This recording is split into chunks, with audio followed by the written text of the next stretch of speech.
dari Pegunungan Manglayang langsung. Kenapa ada di sini? Karena fungsinya ini untuk pedestrian tadinya atau pejalan kaki yang memang sayang belum bisa diterapkan di kita. Danau Bagurayan ini adalah restoran pertama yang ada di Bandung, ya, restoran Prancis dari tahun 1923.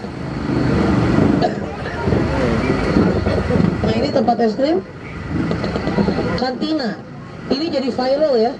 Karena apa? Kang Emil yang ngeviralin dia kalau beli es krim bisa dulu.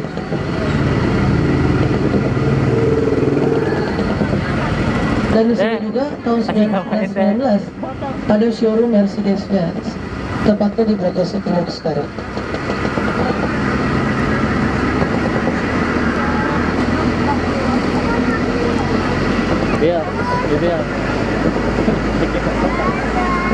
Jadi Bapak Ibu, kita ya kalau misalnya bicara soal kota Bandung, itu mah nggak akan jauh, pasti bicara orang-orang Belanda. Orang terkenal, pengusaha, bangunan pemerintahan, ikonnya Bandung kayak Braga dan Gedung Sate dan sebagainya. Kenapa bisa gitu? Karena memang Bandung ini dari zaman Belandanya adalah pusat kota termodern se-Asia Tenggara. Makanya nggak heran kalau tadi saya bilang ada model pakaian terbaru dari Paris Prancis 3 bulan udah bisa nyampe di sini gitu. Karena semua berkiblatnya ke Bandung. Ya, sekarang gini, ada yang pernah nonton Preman Pensiun? Udah ya. Pasti tahu kalau di bawah jembatan itu adalah tempatnya si Syaib kalau udah nyopet. Dia tidurnya di situ, jelek banget ya ceritanya. Nah, kawasan ini namanya adalah viaduk. Viaduk artinya jembatan di atas jalan. Di atas jembatan ada jalur kereta api dan sebelah kanan, kanan saya maksudnya, itu adalah salah satu monumen lokomotif yang ada di Bandung. Bapak Ibu, kita sekarang masuk jalan perintis kemerdekaan. Bung Karno akhirnya dihadiri di Gedung Landrat atau yang sekarang disebut Museum Indonesia Menggugat yang mana-mana. Nama Indonesia Menggugat itu berdasarkan judul gugatan balik Bung Karno terhadap pemerintah Belanda yang dibacakan selama 2 hari. Berita Bung Karno diadili tanpa pengacara itu sampai ke dunia internasional. Akhirnya Belanda dianggap kafir. Bung Karno yang tadinya divonis 4 tahun penjara menjadi 1 tahun 10 bulan dan dipindahin ke penjara Sukamiskin. Nah, itu kalau lurus, mungkin tadi ada yang lihat ya, lurus mentok, itu adalah Politekkes Bandung yang dulunya sekolah untuk anak bangsawan dengan nama Queen's School. Istilah sekolahnya mereka di sini Kebon Raja dulunya dan sekarang menjadi Balai Kota, dan kantornya PLT Wali Kota Bapak Yana Luyan.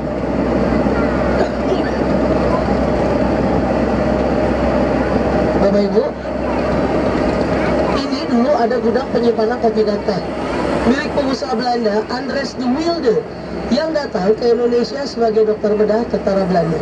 Kemudian menekuni bidang bisnis kopi dan teh. Orang Belanda yang punya bisnis kopi, teh, sama rempah-rempah itu udah jelas kaya raya.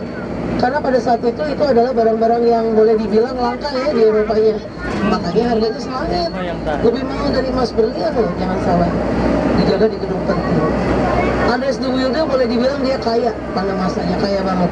Nah, ada salah satu rumah yang disinyalir sebagai rumah beliau. Itu nggak jauh dari gudang penyimpanannya.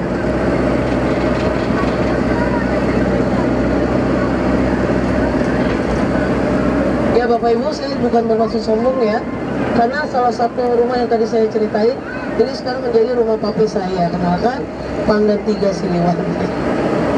Gak apa-apa, halu dikit, gak mungkin itu. Bapak Ibu, Bandung dulu skalanya masih kecil, hanya untuk 300.000 jiwa aja. Tapi Andres de Wilde udah punya sepertiga tanah di Bandung, sampai ke Babakan Tarogong Garut, sampai ke Tasik, saking kayanya dia pada masa itu. Nah sekarang kita beralih, ini ada Tugu. Tugu ini namanya Mitra Kota atau Sister Cities.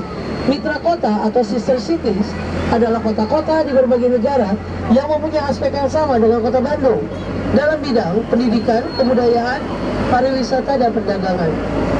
Mungkin Bapak Ibu ada yang ingat ya, tahun 2015 silam Bandung ini punya peristiwa yang mendunia, yaitu peringatan Konferensi Asia Afrika yang ke-60, di mana Kang Emil mengundang para wali kota untuk ngadain program kerjasama yang diadain di UPI. Misalnya sama Vietnam. Vietnam punya program keluarga berencana kayak di kita. Liuzhou China dalam bidang perdagangan dan Braunschweig Jerman dalam bidang pendidikan. Ada yang tahu nggak sekarang kita masuk jalan apa?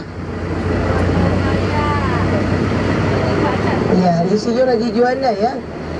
Itu nama resminya, beliau adalah orang yang bikin Tahura atau Taman Hutan Rakyat. Tapi hampir 100% orang Bandung bilangnya jalan ini adalah Jalan Dago. Ada istilah namanya kirata, dikira-kira jadi nyata. Lembang adalah pensuplai sayuran sebandung raya.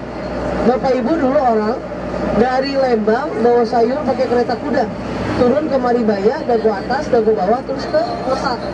Nah, jadi sepanjang jalan ini kan hutan. Kalau mereka pergi sendiri nggak aman. Akhirnya saling tunggu-menunggu di persimpangan jalan. Udah 3-4 kereta kuda, baru berani pergi bareng.